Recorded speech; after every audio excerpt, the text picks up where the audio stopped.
Bonjour à tous, bienvenue dans votre émission La vie en Vosges. Comme une fois par mois cette année, on s'intéresse aux Jeux Olympiques et Paralympiques vus des Vosges et par des Vosgiens. Cette semaine, je vous propose une autre vision des Jeux Olympiques et Paralympiques. Fabien Burlet est kinésithérapeute et ostéopathe et c'est avec cette casquette qu'il a vécu les Jeux Olympiques de Rio en accompagnant l'équipe de France d'haltérophilie. Ses débuts en tant que kiné dans le sport, c'était au CPO de Vittel, un lieu que connaît très bien notre second invité. Christophe Morin, s'il est aujourd'hui responsable de l'action sportive au conseil départemental des Vosges. C'est surtout en tant qu'ex-directeur des sports et de la ville de Vittel et du CPO qu'il est notre invité aujourd'hui. Il a vu passer de très nombreux sportifs en préparation pour l'événement planétaire à Vittel. Retour sur ces grandes années du sport mondial, du sport de haut niveau en stage dans les Vosges. La ville de Vittel sera-t-elle cette année encore sur la route de Paris? Bonjour messieurs. Merci d'être en plateau avec nous. Alors qu'est-ce que représente cette compétition, cet événement planétaire pour vous quand on n'est pas sportif de haut niveau? Qu'est-ce que ça représente les Jeux Olympiques, Fabien? Moi, comme ça a pu être médiatisé, c'était le Graal. C'est-à-dire que je suis arrivé dans les Vosges dès mon première année d'exercice, dès ma première année d'exercice en tant que kiné, et je suis monté au CPO voir un ami qui officiait comme aide kiné pour l'été. Et je me suis retrouvé à masser les cuisses d'une athlète de haut niveau, puisque c'était l'équipe de France de lutte, qui était à ce moment-là détentrice des titres mondiaux. Et en fait, après, on m'a demandé ce que je voulais rester un peu plus. Et j'ai été embauché au CPO en 89. Et depuis, l'aventure a été extraordinaire. Je pense grâce au CPO, grâce à cette ville de Vittel qui a cette infrastructure, à des gens qui m'ont fait confiance. Et cette confiance-là, elle a été jusqu'à ce qu'on me demande d'accompagner aux Jeux Olympiques la Fédération française d'haltérophilie et aussi d'être embauché par le Comité national olympique qui, quand c'est le cas-là, on n'est pas que avec les haltérophiles, on est avec l'équipe de France olympique. On y reviendra tout à l'heure. Christophe, des Jeux Olympiques en France, à Paris, c'est l'événement de tout un pays, ça va au-delà du sport, au-delà des sportifs de haut niveau, c'est fédérateur ces Jeux Olympiques. Oui, totalement. Les Jeux Olympiques, encore une fois, ça sort complètement du contexte purement sportif. C'est une question d'excellence dans la pratique sportive, dans la préparation, au niveau des performances. Donc, c'est une fois tous les 4 ans, c'est une période de sa vie que les sportifs mettent au service de leur sport. Et donc, c'est quelque chose d'important pour eux. Ça a une répercussion sur les territoires, dans les Vosges par exemple. On ne va pas s'étendre sur le département aujourd'hui, mais vous êtes responsable de l'action sportive au conseil départemental. Les JO de Paris, forcément, ça va au-delà de Paris, ça va dans les Vosges. Exactement, puisque je l'espère qu'il y a le plus grand nombre possible d'athlètes vosgiens qui pourront participer et se qualifier aux Jeux Olympiques. D'une part, y participer. Alors là, le Graal, ce serait d'avoir des médailles, et ça, on leur souhaite vraiment de tout cœur.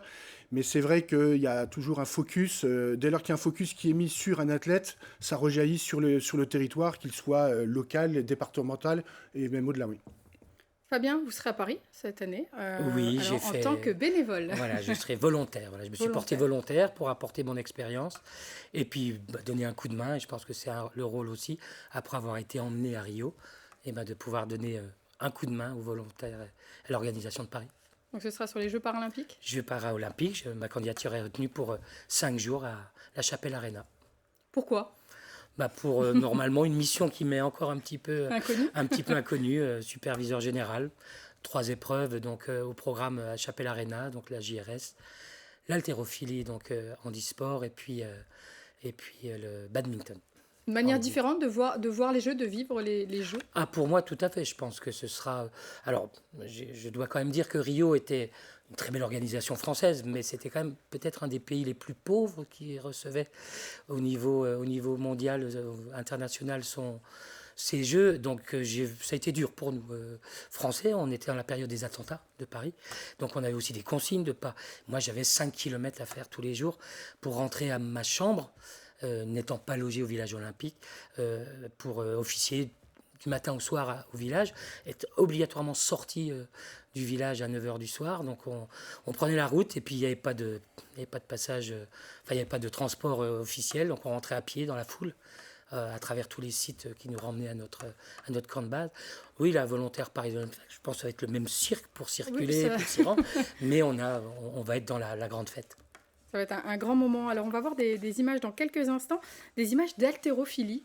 Vous n'étiez pas bénévole à ce moment-là, hein, à Rio. Non, C'est ce que vous nous disiez tout à l'heure. Comment vous l'avez... Alors déjà, comment vous l'avez appris? Comment vous avez vécu cette nomination, j'ai envie de dire C'est 2008, je donne un coup de main, je suis donc kiné au CPO, j'étais souvent le deuxième homme au niveau soins au CPO le soir, après les entraînements.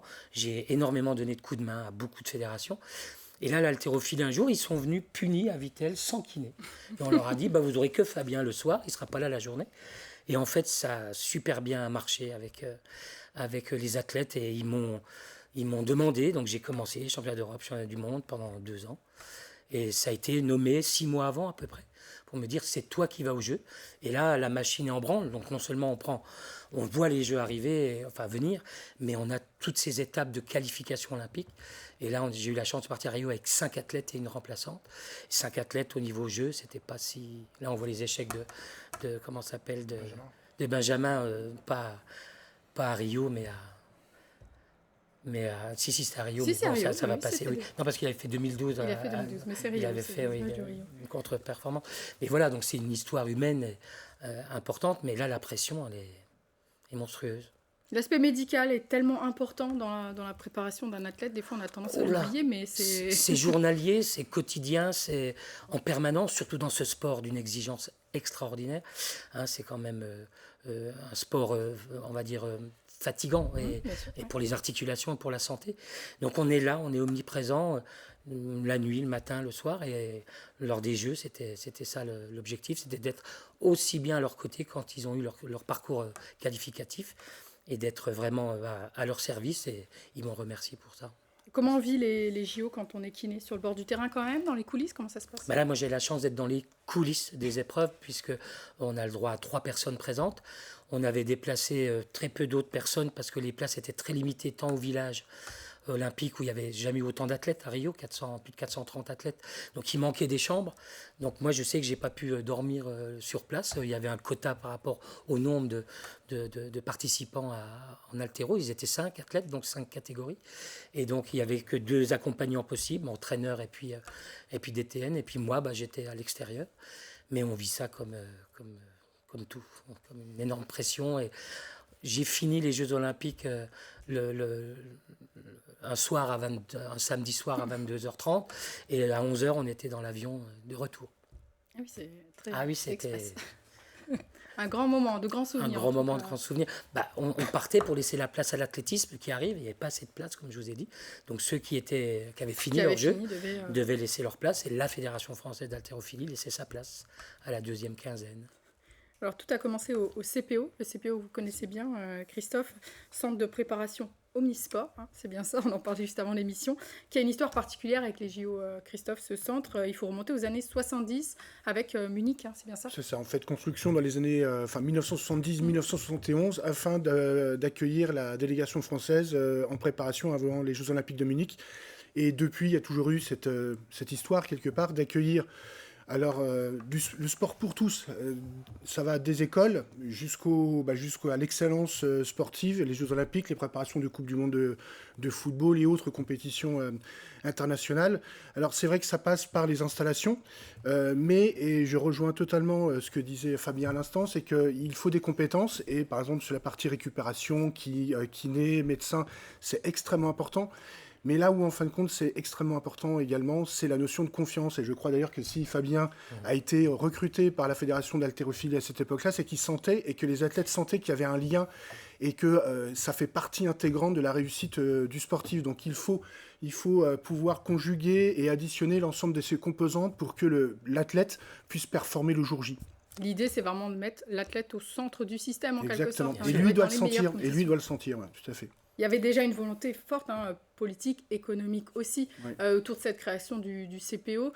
Il a toujours été un lieu d'importance pour les fédérations. Alors un peu moins maintenant parce que les centres se développent aussi partout en France. Ce qui fait encore, alors il y a des infrastructures qui sont beaucoup plus récentes et qui sont donc plus performantes, si je puis dire, même si ces derniers mois, la ville a souhaité essayer de redynamiser, et de revenir un petit peu sur le devant de la scène en faisant des améliorations tant dans les infrastructures que dans un nouveau centre de performance avec l'hypoxie et tout ce qui est salle climatique. Mais ce qui reste prégnant, en tout cas à Vittel, c'est la compétence et l'expérience des agents. Ça, par contre, c'est extrêmement important. On peut avoir les meilleures infrastructures possibles. Si derrière, il n'y a pas des équipes techniques, logistiques et autres qui sont là pour faire en sorte que tout se passe pour le mieux, ça ne marchera pas. Donc voilà, encore une fois, c'est cette addition qui fait que Vittel reste un centre plébiscité et par des grands nombres de références et plébiscité par des athlètes et des entraîneurs. François Pépin, par exemple, on peut le nommer, qui a entraîné Marie-Josée Pérec, Marc Raquil, Leslie Jaune et autres, hein, j'en passe. Il a connu le CPO en 1972 et il revient toujours avec grand plaisir. Il y a encore quelques semaines sur Vittel. Et vous êtes toujours d'ailleurs le kiné officiel de François Pépin. Oui, de François, comptez sur moi. D'ailleurs, pour dire que je suis pérenne aussi au niveau de l'organisation, c'est que pas grand monde veut ma place. C'est tellement exigeant, le samedi, le dimanche, au dernier moment, des choses comme ça. Donc on a ça à cœur, de toute façon, rendre service parce qu'on a les compétences, qu'on se sent encore capable de fournir son aide.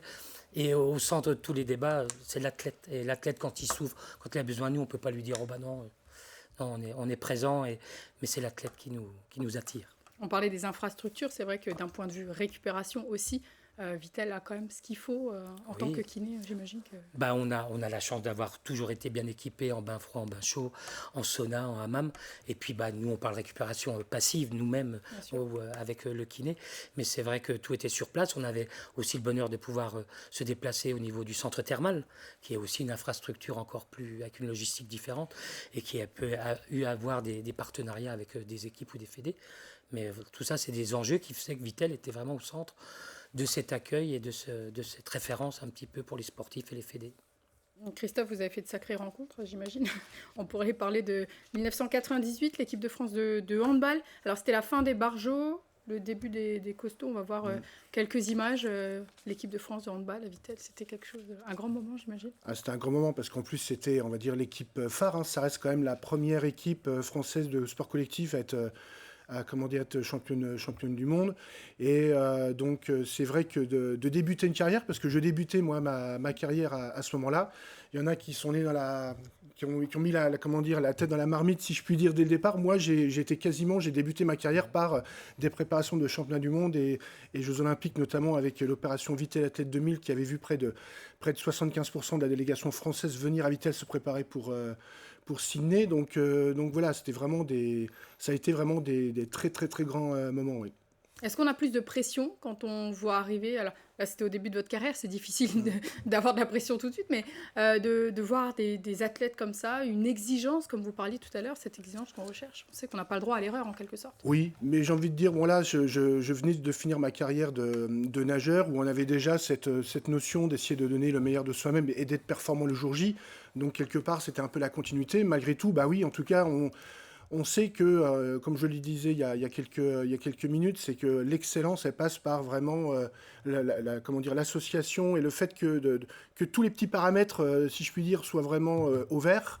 Et on sait que si jamais il y en a un qui passe à l'orange, ça peut créer un problème, et donc un problème dans la préparation. Donc il faut être absolument au fait de tout, faire en sorte d'être... un peu comme tous les artistes, en fait, hein, on va dire, c'est un peu ça, hein, c'est de faire en sorte de répondre à leurs exigences, parce qu'à la fin, quand ils ont des médailles, alors qui plus est champion olympique, je ne vais pas dire qu'on a réussi à avoir cette médaille, mais on a le sentiment d'y avoir participé, en tout cas. Une belle fierté. On voyait tout à l'heure de l'haltérophilie en image à Rio. Je vous propose qu'on voit maintenant d'autres images. C'est à Rio toujours, mais on change de discipline. Du tir à l'arc. Christophe, si je vous dis du tir à l'arc à Rio, vous me direz... Eh bien, je vais vous dire Jean-Charles Valadon, parce que c'est vrai que parmi les disciplines qui sont venues à Vittel, le tir à l'arc et encore davantage Jean-Charles, c'est quelque chose d'un peu plus personnel, parce qu'on a tissé vraiment un lien sur cette quinzaine d'années où Jean-Charles est venu très régulièrement se préparer à Vittel. Et en plus, il y a eu des moments, des périodes où ils sont venus faire les sélections pour les Jeux Olympiques ou les Championnats du Monde à Vittel. Et donc, Jean-Charles, il savait qu'il était un peu comme chez lui. Donc, il venait même un petit peu en avance par rapport aux autres pour bien se remettre dans le bain au CPO, prendre tous ses repères et essayer d'avoir ce petit avantage par rapport à ses collègues français. Et donc, voilà, quand il a fait cette superbe médaille à Rio, voilà, c'est... Quelque part, les larmes aux yeux, elles ont été là, oui. C'est une fédération qui vient très souvent à Ouais. Vittel. Ils ont maintenant trouvé un petit peu leurs habitudes, Oui, leurs repères, c'est comme ça. je dis, C'est ouais, ils sont un vraiment petit peu chez eux, comme l'est maintenant, je pense, la Fédération de française de boxe. boxe, comme le triathlon. Enfin, voilà, il y a quelques habitués qui viennent depuis quelques décennies et qui fait que, voilà, c'est toujours un très grand plaisir. Je pense, en tout cas, je le souhaite, qu'ils continuent de venir à Vittel. On donne de grands noms, Valadon au tir à l'arc. On parlait de la boxe aussi. Tout à l'heure, on parlait de handball. C'est vraiment, voilà, on dit que Vittel accueille des grands champions, une terre des champions. Est-ce que ce sera encore le cas cette année, Christophe? Est-ce que vous avez des infos à nous donner? Alors, à ma connaissance, puisque bon, la Fédération française de boxe, ça c'est sûr qu'elle sera présente, l'équipe américaine d'équitation, et il y a d'autres dossiers, si je puis dire, en cours et que je souhaite pour Vittel que cela puisse se concrétiser. Mais je veux aussi préciser, parce qu'on parle, c'est vrai que beaucoup de Vittel, mais il faut aussi préciser que le département des Vosges, globalement, est une vraie terre de jeu, une vraie terre de sport, et qu'il y a des infrastructures vraiment de qualité qui permettent, encore une fois, à des fédérations de venir se préparer. L'équipe de France de triathlon, notamment chez les jeunes, elle vient très régulièrement en été. Cette année encore, ils sont venus avec les Anglais, et donc ils profitent des installations vitelloises, mais régulièrement vont, par exemple, dans les Hauts-de-Vosges pour faire un peu de vélo. Et donc voilà, donc ça montre cette diversité et cette complémentarité du territoire. Et encore une fois, c'est vraiment une terre de champions. Alors l'engouement est un peu moins important quand même, on le voit au fil des années, alors peut-être pour des raisons économiques, pour des raisons politiques, on parle aussi des autres infrastructures, mais la boxe, c'est le tir à l'arc, c'est des fédérations qui tiennent à Vittel, qui ont envie de revenir année à année. L'escrime aussi, qui devrait, qui est venu, qui pourrait revenir. L'escrime qui maintenant vient plus particulièrement sur Sur Épinal. Épinal, bien sûr. Ouais. Après, encore une fois, les fédérations, lorsqu'elles viennent ou lorsqu'elles, comment dire, gardent des habitudes sur des sites d'entraînement, c'est qu'elles y trouvent leur compte. Elles ne viennent pas là pour faire plaisir, elles viennent là parce qu'elles savent qu'elles vont pouvoir trouver quelque chose qu'elles ne pourront pas trouver ailleurs. Et donc, que ce soit Vittel ou Épinal ou Gérard Mé-Labresse et bien d'autres, encore une fois, bien d'autres territoires, en fait, ces choix-là, c'est mûrement réfléchi. Encore une fois, je reviens là-dessus, mais sur les installations, mais également sur les compétences des hommes. Fabien, est-ce que vous intervenez toujours avec certaines fédérations, avec certains stages, Ah oui. uniquement à Vittel, ou est-ce que vous êtes encore amené à vous déplacer? Alors, c'est moi qui Mo- décide de ne pas ouais. trop répondre aux demandes qu'on reçoit. Mais moi, j'ai été depuis 92 kiné aussi à la Fédération française d'athlétisme. Et donc, j'ai fait beaucoup de déplacements. Les derniers étaient en 2015, juste avant Rio. Je suis allé au championnat du monde cadet donc, en Colombie. Et ça, en tant que kiné donc, de la Fédération française. C'est moi qui relâche un petit peu. Là, maintenant, si j'ai eu le Graal en 2016 à mes 50 ans, vous pouvez faire le compte, j'en ai pris un peu plus. Et j'avais besoin de me retrouver un petit peu, ma famille aussi. J'ai une activité libérale où je suis seul, donc quand on me demande de venir, de dépêcher donc sur un stage, bah, c'est fermeture, c'est la patientèle à négocier avec elle en disant bah, je pars pas pour rien, c'est pas des vacances, c'est plutôt une récompense pour moi. Mais voilà, c'était des déplacements, c'est moi j'ai levé le pied, j'ai préféré un peu plus me reposer, mais je suis toujours à la disposition du CPO, ils le savent, ils m'appellent régulièrement. J'étais avec une équipe suisse de natation, avec des Olympiques qui vont partir aux Jeux Paris 2024, avec de la natation de Zurich. Donc voilà, c'était ma dernière activité, mais je ne la recherche plus, si c'est votre question. Si elle vient à vous, c'est avec plaisir, si vous pouvez. Évidemment. Mais, voilà, J'ai fait l'Open de tennis 88 pendant 19 ans, à la demande du kiné de l'équipe de Roland Garros qui pouvait plus assumer ce rôle-là en plein été, parce que c'est en même temps que la coupe pour les garçons, la coupe Davis. Donc il m'a cédé sa place. Et aujourd'hui, si j'y suis plus, c'est pas volontairement, c'est parce que le 125 000 $, exige que ce soit une femme que comme ce soit kiné. une femme. Donc je ne peux pas me travestir à ce point-là, mais j'ai passé de grands moments. Véronique m'a rappelé encore cette année pour participer, donner un coup de main. Oui, je suis partant. Je vous dis, l'athlète est pour moi au cœur de l'affaire, et mes compétences et mon expérience, si je peux la faire bénéficier à tous, je le fais, j'essaye. Christophe, si vous deviez retenir un moment, un souvenir de votre carrière en tant que directeur des sports à Vittel, avec des athlètes, avec un stage, qu'est-ce que vous metteriez en avant? Ce serait trop long en fait à choisir. Ce que je vous dis, j'ai fait quand même, j'ai fait quelques 6 Olympiades, encore une fois en tant qu'acteur, si je puis dire, au niveau des préparations, avec un très très grand nombre de fédérations, avec toujours principalement que des moments de plaisir. Malheureusement, j'ai un temps qui a été vraiment très, très, très noir, puisque malheureusement, on a vécu le décès d'un entraîneur en 2000 d'ailleurs, sur le site, un entraîneur d'équipe de France de natation. Et en même temps, je contrebalance tout de suite pour ne pas plomber l'émission, mais le côté vraiment un peu humoristique où, le sélectionneur Costantini est venu nous voir un soir avec Antoine Borowski, d'ailleurs à l'époque, qui était directeur encore à l'époque, en nous disant, écoutez, ça me surprend parce que Richardson, en fait, on fait des exercices sur la longueur du terrain de handball et il va 2 secondes plus vite que d'habitude. Donc je sais pas ce qu'il a mangé, il y a un truc qui va pas. Et en fin de compte, on s'est avéré que depuis plusieurs années, c'est que le terrain de handball de Vittel ne faisait pas 40 mètres, il n'était pas tracé sur une longueur de 40 mètres, mais de 38 mètres. Forcément, les 2 secondes s'expliquent. Donc voilà, ça s'expliquait comme ça. Donc voilà, c'était le petit moment très, très, très, très sympathique qu'on a corrigé, bien entendu, très rapidement. Mais voilà, donc non, franchement, il y a tellement de souvenirs et de très, très, très, très bons souvenirs que je vous dis, ce serait trop long pour vraiment en choisir un. Fabien, de votre côté on est dans l'intimité. Nous, organisation, Christophe le sait, dans l'intimité, nous, encore plus les kinés, on est au contact, et donc dans l'intimité aussi. Et puis, on a ces grosses machines fédérales qui sont au-dessus de nous, la politique fédérale, les choses comme ça. Donc, moi, meilleurs souvenirs, mais il y en a des centaines qui sont à cœur. Les souvenirs les moins bons, c'est quand un entraîneur me dit « on t'emmènerait bien ».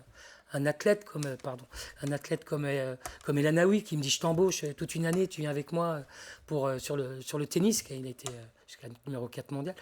Et El Anaoui ou des gens comme ça, des gens qui disent je voudrais t'emmener, et puis on peut pas parce qu'on a une charge de famille, parce que le projet est haut, mais on a pu comme ça.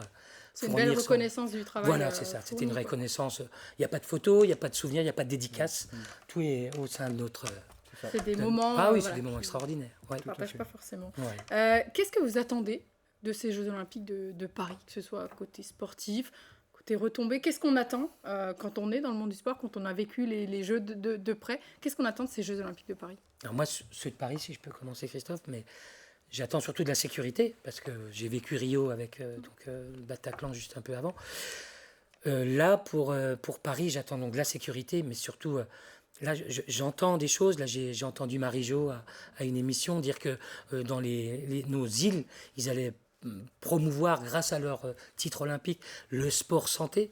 Donc actuellement, moi, les Jeux Olympiques, c'est la santé pour tous. C'est effectivement des infrastructures qui soient entretenues, qui soient ouvertes. On a des murs d'escalade qui s'ouvrent, des choses comme ça.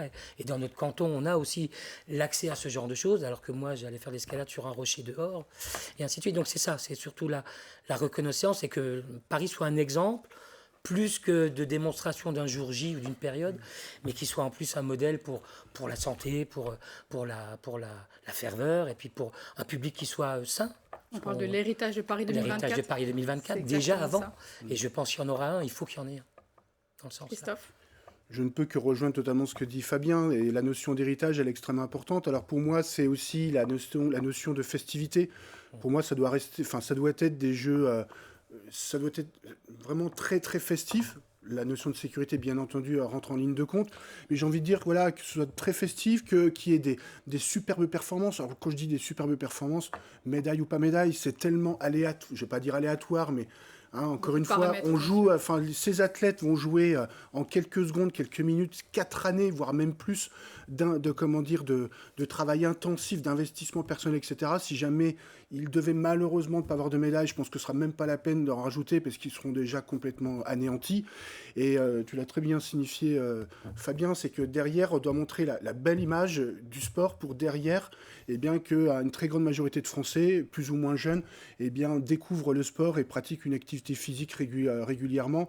Santé, bien-être, compétition ou pas compétition, c'est pas grave, mais c'est surtout ça en fait. Ouais. Cet accès au sport pour tous en fait. Tout à fait. Oui, bien sûr. Sport santé, comme on dit, parce que voilà, faut que la vie reprenne. Là, on est chez des athlètes qui mettent à mal un peu leur corps, mais ils sont de plus en plus quand même à être sereins à être conscients du patrimoine qui n'est pas modifiable de trop. Et donc aussi des jeux avec pas de tricherie, pas de dopage, pas de choses comme ça. Des jeux propres dans tous les sens. C'est ce qu'on espère. Un sport que vous ne raterez pas aux Jeux Olympiques? L'haltérophilie? Oui, parce Oui, qu'il mais reste pas que. encore des Olympiens que j'ai beaucoup suivis. Oui, bien sûr, je les suivrai avec beaucoup de cœur. Et puis le handball. Christophe, de votre côté? Ben, La c'est natation? un petit peu voilà, toutes les disciplines qui sont passées par Vittel, mais peut-être plus particulièrement la natation, voilà, ou un petit peu On va penser à un nageur. exactement. Eh ben, parfait, je vous souhaite de bons Jeux Olympiques. Merci d'avoir été avec Merci nous en tout beaucoup. cas. Merci Merci à à vous, toute Olivia. l'équipe pour la réalisation de cette émission. Moi, je vous donne rendez-vous la semaine prochaine et je vous souhaite une très bonne semaine sur Vos Ch'tili. À bientôt.